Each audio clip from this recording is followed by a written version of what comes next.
Welcome to my channel. So welcome to తిన్నారా. ఒక రుచికరమైన పులిహార చేసి పెడతాను. నిమ్మకాయ పులిహార చాలా బాగుంటుంది. రెసిపీ సూపర్గా సింపుల్గా చేసేసుకోవచ్చు, ఈజీగా అవుతుంది. పులిహార చేయడం పెద్ద తలలో పడుకుంటాంలే కానీ పులిహార కలపడమే అండి చాలా ఈజీ. కలపడం అంటే రుచిగా కూడా కలపాలి కదా. మరి టేస్టీగా పులిహార చేసి చూపించానా. ఆల్రెడీ నేను అన్నీ ప్రిపేర్ చేసేసుకున్నాను ఏమేమి కావాలని. ఇది చాలా సింపుల్ అండ్ షార్ట్లో అయిపోతున్న వీడియో. అండ్ చూసి ఎంజాయ్ చేయండి. ఈజీగా సింపుల్ పులిహార, టేస్టీ లెమన్ రైస్. నిమ్మకాయ పులిహార అంటేనే చాలా బాగుంటుంది తెలియదు అనుకుంటే ఇది ముచ్చట. సో కొత్తగా చూడకపోతే చూసి లైక్ అండ్ షేర్ సబ్స్క్రైబ్ చేసేసుకోండి. తొందరగా మన పులిహార కలిపేద్దాం. ఇక స్టార్ట్ చేద్దాం. 4 నిమ్మకాయలు సో జ్యూస్ తీసి పక్కన పెట్టుకున్నాను. పల్లీలు, జీలకర్ర, పచ్చనిపప్పు, పొట్టు పెసరపప్పు అండ్ ఆవాలు, ఎండుమిర్చి, పచ్చిమిర్చి, కరివేపాకు. ఇవే చాలు సరేనా. రైస్ ఎక్కడ, రైస్ కూడా చూపిస్తాను. ముందైతే మనం చక్కగా పోపు వేసేసుకుందాం. పులిహోరలో ఎక్కువ కావాల్సింది ఆయిల్. మరీ ఆయిల్ ఎక్కువ ఏం కాదు, మీరు ఎంత వేసుకుంటే అంత వేసేసుకోండి. నేను ఒక 5 స్పూన్ల ఆయిల్ వేసేసుకున్నాను. కరెక్ట్గా ఉంటుంది క్వాంటిటీ.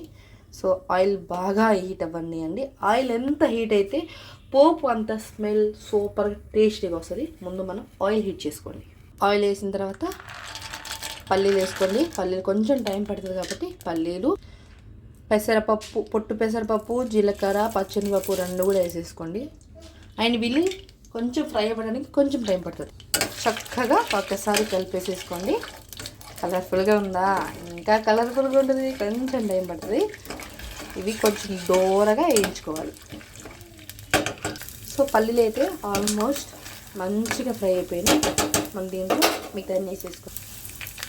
ఆవాలు, కరివేపాకు, ఎండుమిర్చి, పచ్చిమిర్చి ఒక్కసారి చక్కగా కలిపేసుకోండి మంచిగా. అబ్బా వాసన గుమగుమలాడిపోతుందమ్మో పులిహార. పల్లీలు, పచ్చిమిర్చి, ఎండుమిర్చి కొంచెం ఒక 60% ముందు మనం మంచిగా వేపేసుకుంటే తర్వాత వీటితో పాటు చక్కగా ఫ్రై అవుతుంది. అప్పుడు పల్లీలు మంచిగా కరకలాడుతూ ఉంటుంది. పల్లీలు మరి మెత్తగా ఉంటే అసలు ఏం బాగోదు, కమ్మటి వాసన వస్తుంది. సో పచ్చిమిర్చి, ఎండుమిర్చి అన్నీ చక్కగా మంచిగా ఫ్రై అయిపోయాయి అన్నమాట. ఇప్పుడు మనం దింపేసి దీంట్లో కొద్దిగా సాల్ట్ వేసేసుకుందాం. దీంట్లో కొంచెం పసుపు వేసుకుందాం. 1 స్పూన్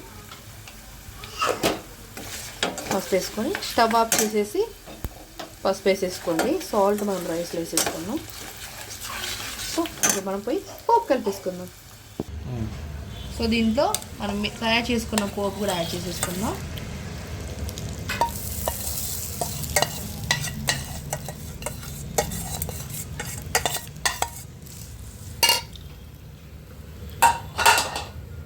అండ్ లెమన్ జ్యూస్ కలిపి దీంట్లో 2 టేబుల్ స్పూన్ సాల్ట్ యాడ్ చేసేసుకోండి. అండ్ చక్కగా అంతా కలిపేసుకోండి.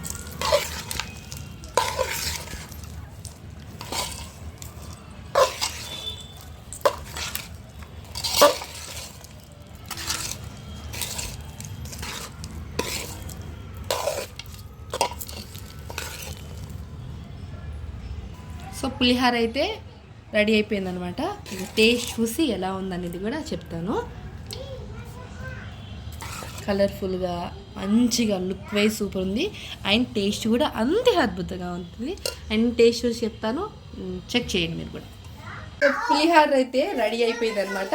టేస్ట్ ఎలా ఉంది ఏంటని కూడా చూపిస్తాను. చూసింది కదా ఎంత టెంప్టింగ్గా టేస్టీగా ఉందో. ఇలా రావాలి పులిహార బేసిక్గా.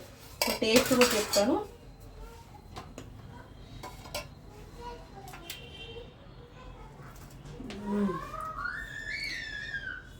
సూపర్ ఉంది.